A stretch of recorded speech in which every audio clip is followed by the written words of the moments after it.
दिल्ली सल्तनत के प्रांतीय प्रशासन में विशेष रूप से इक्तादारी प्रथा के बारे में अध्ययन करेंगे। दिल्ली सल्तनत में प्रांतीय शासन व्यवस्था धीरे धीरे विकसित हुई और प्रांतीय शासन व्यवस्था में इक्तादारी प्रथा की शुरुआत मोहम्मद गौरी ने की और उसने सर्वप्रथम 1192 ईस्वी में कुतुबुद्दीन ऐबक को हाँसी की इक्ता प्रदान की। इक्तादारी प्रथा को ठोस रूप इल्तुतमिश ने दिया। इक्तादारी प्रथा को व्यवस्थित रूप किसने दिया? इल्तुतमिश ने दिया। इल्तुतमिश ने अपने संपूर्ण राज्य को छोटे बड़े भूखंडों में विभक्त कर दिया और ये भूखंड इक्ता कहलाते थे। इक्तादारी प्रथा में इक्ता को थोड़ा और हम समझें तो इक्ता जो है वो अरबी भाषा का शब्द है। भारत में जो इक्ता का प्रारूप लागू हुआ या लागू किया गया वो इस्लामी खलीफा मुक्तादिर के द्वारा प्रचलित प्रारूप था। इस्लामी खलीफा मुक्तादिर ने जो इक्ता का प्रारूप बनाया वो ही भारत में प्रचलित हुआ। इक्ता अरबी भाषा का शब्द है जिसका शाब्दिक अर्थ होता है हस्तांतरणीय लगान अधिविन्यास। इक्ता अरबी भाषा का शब्द है, ध्यान दीजिए, जिसका अर्थ है हस्तांतरणीय लगान अधिविन्यास। ये आपको याद रखना है इक्ता का शाब्दिक अर्थ। अब इसका अर्थ क्या होता है? इसका पहला अर्थ होता है हस्तांतरणीय लगान अधिविन्यास का पहला अर्थ क्या होता है? पहला अर्थ ये है कि इक्ता का जो धारक होता था वो इक्तेदार कहलाता था और वो इक्तेदार अपनी इक्ता से लगान वसूलने का काम करता था। तो जो लगान या भू राजस्व वो अपनी इक्ता से वसूल करता था उसका एक अंश तो अपने खुद के खर्च के लिए अपने पास रखता था और बाकी का अंश जिसको कहते थे फवाजिल, जो अतिरिक्त होता था शेष अंश, उस फवाजिल को वो सुल्तान के खजाने में हस्तांतरित करता था। इसलिए इक्ता को हस्तांतरणीय लगान अधिविन्यास कहा जाता था। इसका दूसरा अर्थ है कि स्वयं इक्तेदार का भी 3 से 4 वर्षों के बाद उसकी इक्ता से दूसरी इक्ता में ट्रांसफ़र कर दिया जाता था। इसलिए इसको हस्तांतरणीय लगान अधिविन्यास कहते हैं, अर्थात लगान का ऐसा स्वरूप जो हस्तांतरणीय हो। हस्तांतरणीय 2 अर्थों में हो गया। एक तो लगान का एक भाग इक्तेदार अपने पास रखेगा, अपनी इक्ता से वसूल किए गए लगान का एक भाग अपने पास रखेगा और शेष भाग जिसको फवाजिल कहते हैं वो सुल्तान के केंद्रीय खजाने में हस्तांतरित करेगा। और दूसरा अर्थ इसका ये हो गया कि स्वयं इक्तेदार का भी 3 से 4 वर्षों बाद उसकी इक्ता से दूसरी इक्ता में ट्रांसफ़र कर दिया जाता था। और तीसरा अर्थ इसका ये है कि इक्ता वंशानुगत नहीं थी, ट्रांसफरेबल थी। एक इक्तेदार की मृत्यु के बाद ये जरूरी नहीं था कि वो इक्ता उसके वंशज को, उत्तराधिकारी को प्राप्त होगी। ये सुल्तान की इच्छा पर निर्भर था। सुल्तान चाहे तो किसी भी अन्य योग्य व्यक्ति को वो उक्त इक्ता का आवंटन कर सकता था। तो ये इक्तादारी प्रथा का अर्थ मैंने आपको बताया। अब इसकी कुछ विशेषताएं देख लें हम। तो इक्ता प्रथा वंशानुगत नहीं थी, अर्थात ये ट्रांसफरेबल थी, हस्तांतरणीय थी। ऐसा नहीं कि पिता के बाद उसका उत्तराधिकारी उस इक्ता का उपभोग करेगा। हाँ, अगर सुल्तान योग्य समझे तो पिता के बाद पुत्र को उसकी इक्ता दे सकता था, लेकिन अगर पुत्र योग्य नहीं है या उत्तराधिकारी योग्य नहीं है तो सुल्तान उस इक्ता को किसी अन्य योग्य व्यक्ति को ट्रांसफ़र कर सकता था, अर्थात इक्ता हस्तांतरणीय थी। इक्ता प्रथा इस अर्थ में सामंतवाद से भिन्न थी। क्योंकि सामंतवाद में किसी सामंत को जो जागीर दी जाती थी वो उसकी वंशानुगत होती थी, जबकि इक्ता में जो इक्ता दी जाती थी इक्तेदार को दी गई इक्ता वंशानुगत नहीं होती थी। इस कारण ये सामंतवाद से क्या थी, भिन्न थी। ये भी आपको ध्यान रखना है। इक्ता प्रथा और सामंत प्रथा में यही मुख्य अंतर है कि सामंत प्रथा में तो सामंत को दी जाने वाली जागीर वंशानुगत होती थी, जबकि इक्ता प्रथा में इक्तेदार को दी जाने वाली इक्ता वंशानुगत नहीं होती थी। इक्तेदार की मृत्यु के साथ ही इक्ता पर राजकीय नियंत्रण हो जाता था और वह इक्ता सुल्तान की इच्छानुसार किसी योग्य व्यक्ति को आवंटित कर दी जाती थी। इक्ता प्रथा ने क्या किया? इक्ता प्रथा ने सामंतवाद के राजनीतिक स्वरूप को समाप्त कर दिया। सामंतवाद को ख़त्म करने में इसने महत्वपूर्ण भूमिका निभाई। और क्या किया इक्ता प्रथा ने? सामंतवाद का तो अंत किया ही, साथ ही साथ दूर दराज के क्षेत्रों को केंद्र से जोड़ दिया। ये बड़ा इम्पोर्टेंट फैक्ट माना जाता है कि इक्ता प्रथा ने दूर दराज के क्षेत्रों को केंद्र से जोड़ दिया, क्योंकि इक्ताओं का आवंटन कहाँ से होता था? केंद्र से होता था। और इक्तेदार की नियुक्ति और हस्तांतरण कहाँ से किया जाता था? केंद्र से किया जाता था। और इक्तेदार अपने इक्ता से वसूल किए गए भू राजस्व का एक अंश किसको देता था? अनिवार्य रूप से सुल्तान को, केंद्र को देता था। तो इस प्रकार इस इक्ता प्रथा ने दूर दराज के क्षेत्रों को केंद्र से जोड़ दिया। अब इक्तेदार के कार्य क्या होते थे? इक्तेदार के कार्यों को देखें तो प्रत्येक इक्ता में सैनिक अधिकारी जो होते थे, इक्तेदार मुख्यतः सैनिक अधिकारी होते थे और उनको अपनी सौंपी गई इक्ता में सैनिक कार्य भी करने पड़ते थे और प्रशासनिक कार्य भी करने पड़ते थे। हालांकि सैनिक कार्य करना तो सबके लिए अनिवार्य था। छोटा बड़ा कोई भी इक्तेदार हो, छोटी इक्ता का इक्तेदार हो या बड़ी इक्ता का इक्तेदार हो, दोनों ही प्रकार की इक्ताओं के इक्तेदारों को सैनिक और प्रशासनिक कार्य तो करने ही पड़ते थे। लेकिन प्रशासनिक कार्यों की जहाँ तक बात आती है, वो प्रशासनिक कार्य केवल बड़े इक्तादार ही करते थे। ये बड़ी इम्पोर्टेंट बात है। प्रशासनिक कार्य कौन करते थे? जो बड़े इक्तादार होते थे वो ही प्रशासनिक कार्य करते थे। बाकी छोटे इक्तादार जो होते थे, छोटी इक्ताओं के इक्तादार, वो केवल सैनिक कार्य करते थे। और बड़ी इक्ताओं के इक्तादार सैनिक तो कार्य करना ही था उनको, साथ साथ प्रशासनिक कार्य भी करना पड़ता था। दोनों ही प्रकार के कार्य बड़ी इक्ताओं के इक्तेदारों को करना पड़ता था। बड़ी इक्ताओं के जो इक्तेदार होते थे वो मुक्ता या वली कहलाते थे। बड़ी इक्ताओं के इक्तादार क्या कहलाते थे? मुक्ता या वली। बड़ी इक्ताओं के इक्तादार मुक्ता या वली कहलाते थे।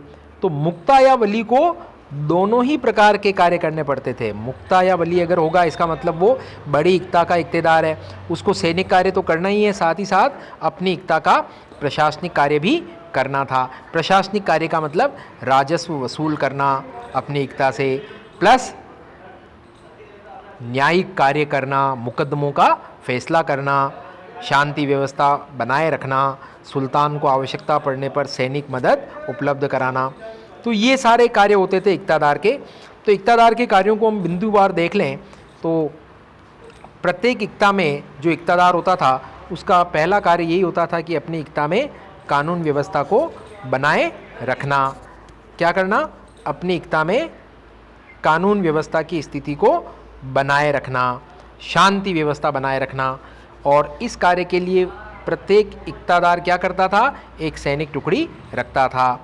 इसके अलावा बड़े जो इक्तादार होते थे, यहाँ ध्यान देना, हर इक्तादार नहीं, बड़े इक्तादार जो होते थे वो लगान वसूली का काम भी अपनी इक्ता से करते थे।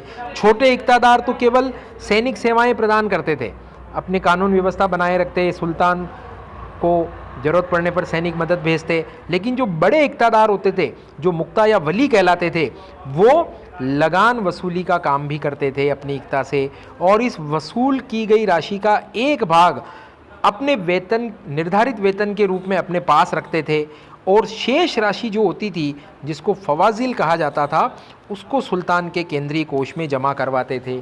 तो ये कार्य बड़े इक़्तिदारों का था कि अपने इक़्ता से लगान की वसूली करना और वसूल की गई राशि का एक भाग तो अपने निर्धारित वेतन के रूप में अपने पास रखना, और शेष राशि जिसको फवाजिल कहते थे, उसको सुल्तान के केंद्रीय खजाने में जमा करना।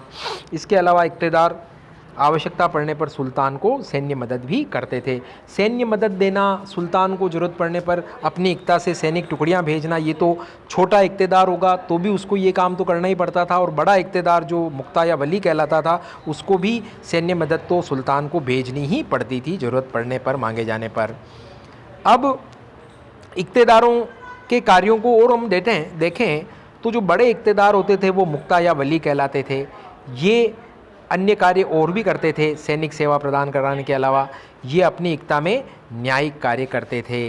इसके अलावा मुकदमों का फैसला करते थे।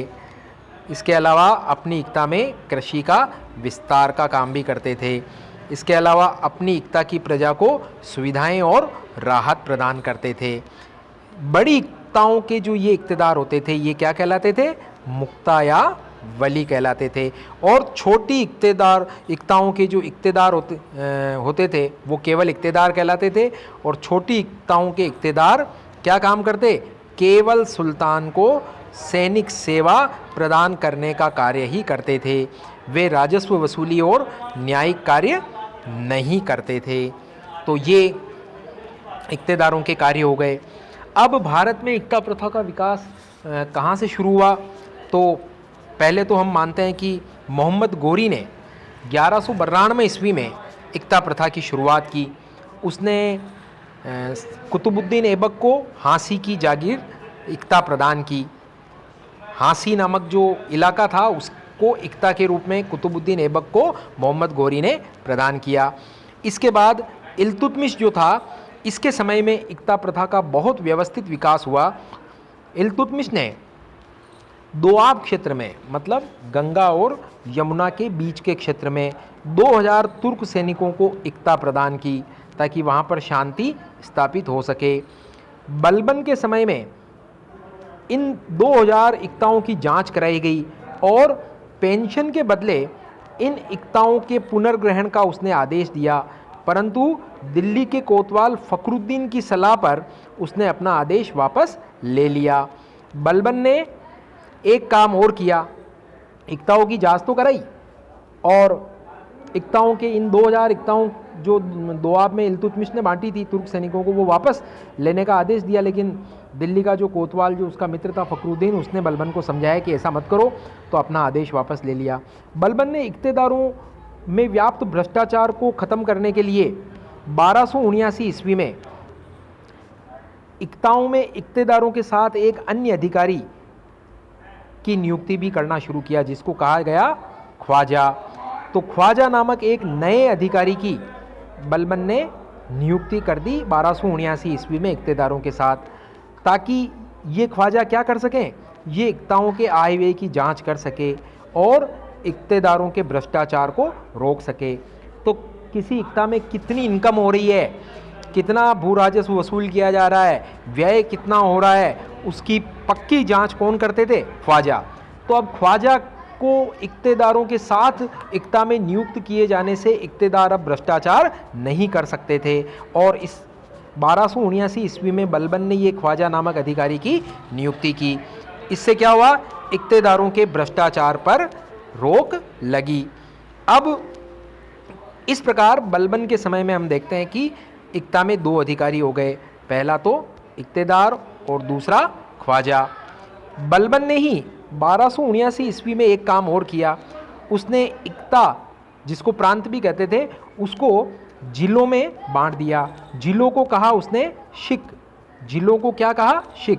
तो जिला नामक जो प्रशासनिक इकाई थी वो सबसे पहले किसने विकसित की? बलबन ने विकसित की 1279 ईस्वी में। और शिक का जो मुख्य प्रशासक होता था वो कहलाता था शिकदार। तो ये कार्य उसने और किया। प्रत्येक इक्ता के नीचे एक प्रशासनिक इकाई और बनाई, जिला, जिसको शिक कहा जाता था, और शिक का प्रशासक शिकदार होता था। फिर अलाउद्दीन खिलजी के समय में क्या चेंज हुआ? अलाउद्दीन खिलजी ने छोटी इक्ताओं को खालसा में बदल दिया, अर्थात केंद्रीय नियंत्रण वहाँ स्थापित कर दिया, और वहाँ के इक्तेदारों को नकद वेतन देना शुरू कर दिया। उनको कह दिया भैया कि जो छोटी इक्ताओं के जो इक्तेदार हैं उनको कैश पेमेंट उनको देना शुरू किया, और उनकी इक्ताओं को खालसा में बदल दिया, अर्थात वहाँ से होने वाली इनकम सीधे केंद्रीय खजाने में जमा होती थी, सारी की सारी इनकम, और केंद्र फिर वहाँ के इक्तेदार को नकद वेतन देता था।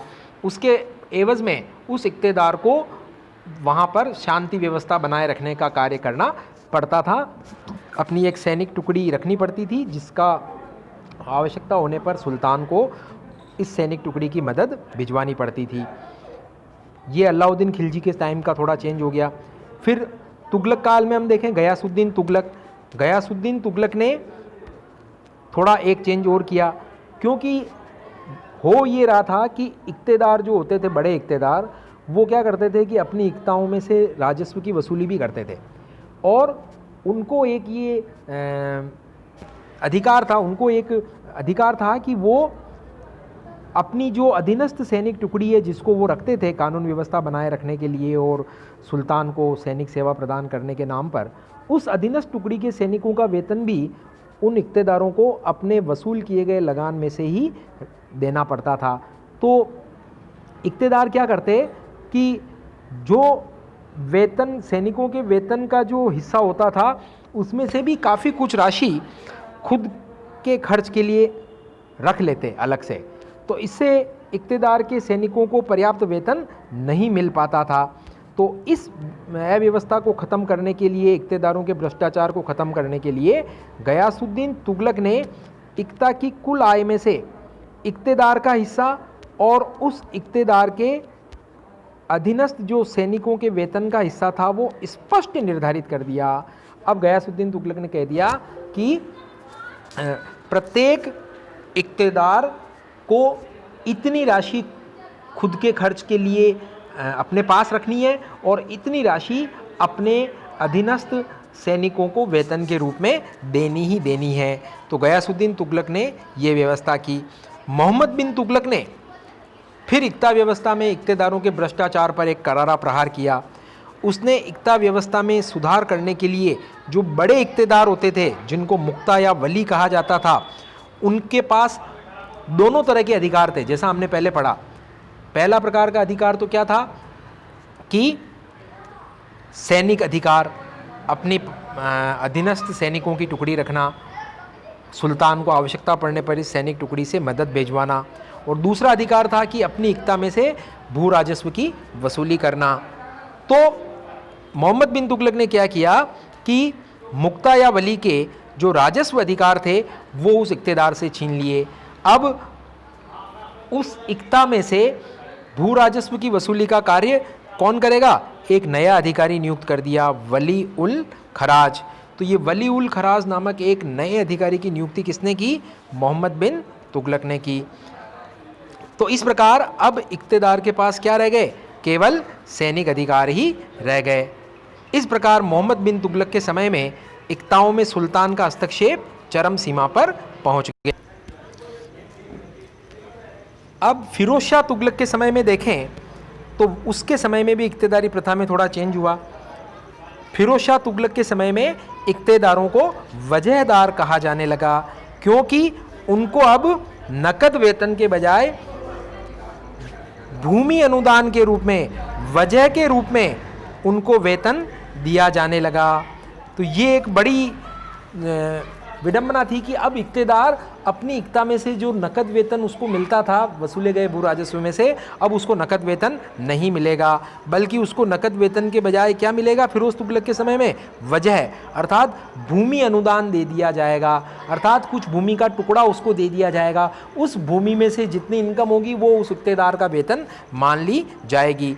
तो फिरोज तुगलक के समय में सैनिक अधिकारियों को वेतन के बदले भूमि अनुदान दिए जाने लगे, और ये जो सैनिक अधिकारी जो इक्ताओं में तैनात होते थे इक्तेदार, ये अब भूमि अनुदान को वजह कहा जाता था, इसलिए अब ये इक्तेदार वजहदार कहलाए जाने लगे। फिरोज तुगलक ने एक काम और किया, उसने इक्तेदारी को पुनः वंशानुगत बना दिया। तो एक प्रकार से ये सामंत प्रथा वापस शुरू हो गई, इससे प्रशासन में बड़ा घाटा हुआ। लोदी सुल्तानों के समय में भी इक्तेदार वजहदार ही कहलाते थे। तो इस प्रकार ये इक्ता प्रथा हमने कुतुबुद्दीन ऐबक से लेकर इल्तुतमिश, बलबन, अलाउद्दीन खिलजी, गयासुद्दीन तुगलक, मोहम्मद बिन तुगलक, फिरोज शाह तुगलक आदि के समय में किस प्रकार से विकसित हुई, वो टॉपिक हमने अभी पढ़ लिया। हमने इक्तेदार पढ़े। इक्ता का मतलब होता है हस्तांतरणीय लगान अधिविन्यास, अरबी भाषा का शब्द है। और इक्ता में दो प्रकार के इक्तेदार, इक्ता का मालिक इक्तेदार, मोहम्मद गोरी ने ये शुरू की, इल्तुतमिश ने इसे इक्तेदारी प्रथा को ठोस रूप प्रदान किया। इक्तेदार दो प्रकार के होते थे। बड़ी इक्ताओं के इक्तेदार मुक्ता या वली कहलाते थे, जिनको अपनी इक्ता में सैनिक कार्यों के अलावा राजस्व वसूली और न्यायिक कार्य भी करने पड़ते थे। छोटी इक्ताओं के इक्तेदार केवल इक्तेदार कहलाते थे, उनको अपनी इक्ताओं में केवल सैनिक कार्य ही करने पड़ते थे, राजस्व वसूली एवं न्यायिक कार्य वो नहीं करते थे। तो ये सारा कुछ हमने देखा, और इक्तेदारों के ऊपर सबसे ज़्यादा कंट्रोल करने का काम सुल्तान मोहम्मद बिन तुगलक ने किया था, जिसमें इक्तेदारों के उसने राजस्व अधिकार छीन लिए। अब उनको केवल सैनिक कार्य ही करने पड़ते थे, चाहे वो बड़े इक्तेदार हो। बड़े इक्तेदार पहले दोनों प्रकार के काम करते थे, सैनिक कार्य और राजस्व वसूली का कार्य दोनों करते थे। लेकिन मोहम्मद बिन तुगलक ने अब बड़े इक्तेदारों, जिनको मुक्ता या वली कहा जाता था, उनसे राजस्व अधिकार छीन लिए। अब उनको केवल सैनिक कार्य ही करने पड़ते थे। राजस्व कार्य करने के लिए, राजस्व वसूली करने के लिए मोहम्मद बिन तुगलक ने इक्तेदारों के साथ एक नया अधिकारी नियुक्त कर दिया, वली उल खराज। तो ये इक्तेदारों पर कंट्रोल था। बलबन ने भी 1279 ईस्वी में ख्वाजा नामक अधिकारी की नियुक्ति की थी इक्तेदारों के साथ, ताकि वो इक्तेदारों की आय व्यय के हिसाब किताब की जांच कर सके, इक्तेदारों के भ्रष्टाचारों को रोक सके। तो इस प्रकार इक्तेदारों के भ्रष्टाचारों को रोकने के लिए बलबन ने 1279 ईस्वी में प्रयास किया, और फिर मोहम्मद बिन तुगलक ने प्रयास किया। तो गयासुद्दीन तुगलक ने भी इक्तेदारों को स्पष्ट कर दिया कि आपका वेतन का हिस्सा इतना रहेगा, और आपके अधीनस्थ सैनिकों का जो वेतन है वो इतना रहेगा। स्पष्ट राशि निर्धारित कर दी, ताकि इक्तेदार सैनिकों के हिस्से का जो राशि है उसको हड़प ना कर सके, उसमें से कटौती ना कर सके। तो ये इक्तेदारी प्रथा जो खलीफा मुक्तादिर के प्रारूप के आधार पर भारत में चलाई गई, ये दिल्ली सल्तनत को एक सुव्यवस्थित रूप देने में इसका बड़ा योगदान रहा प्रांतीय शासन में। तो यहाँ पर अपना ये टॉपिक कंप्लीट होता है। तो इक्तेदारी प्रथा पर टिप्पणी लिखिए, ये आपका आज का होमवर्क का क्वेश्चन है। और इल्तुतमिश ने इसको ठोस रूप प्रदान किया। उसने इक्तेदारों को समय समय पर 3-4 वर्षों बाद स्थानांतरित कर देता था, और फिरोज शाह तुगलक ने इक्तेदारी प्रथा को पुनः वंशानुगत करके बहुत बड़ी भूल की थी, जिससे दिल्ली सल्तनत का पतन में मदद मिली। तो ये इक्तेदारी प्रथा का टॉपिक यहाँ कंप्लीट होता है। कल हम पढ़ेंगे दिल्ली सल्तनत का स्थानीय प्रशासन, जिसमें हम शिक जिसको जिला कहते हैं, जिले का प्रशासन, फिर तहसील जिसको परगना कहते थे उसका प्रशासन, और फिर ग्राम स्तरीय प्रशासन। तो ये हम कल पढ़ेंगे। धन्यवाद। तो आज अपना ये टॉपिक यहीं पर समाप्त होता है।